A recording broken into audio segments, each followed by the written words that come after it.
how to play Subway Surfers multiplayer with friends. So in this video, I'll show you how to play Subway Surfers multiplayer with friends. So before we get started, we need to clear things up, such as there is no way for you to play Subway Surfers with your friends directly, but you can check their progress on Subway Surfers by signing up or create an account on Subway Surfers. So first, go ahead and open Subway Surfers into your device, and then go ahead and click on the settings icon at the top right.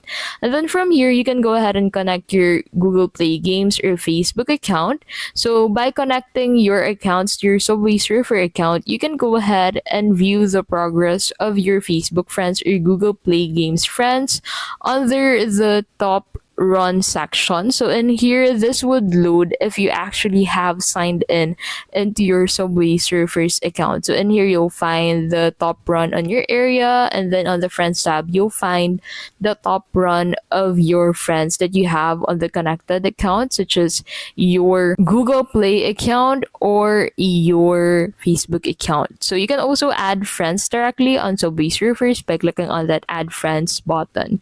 So you can check their progress into the section, but there is no way for you to play Subway Surfers with them directly.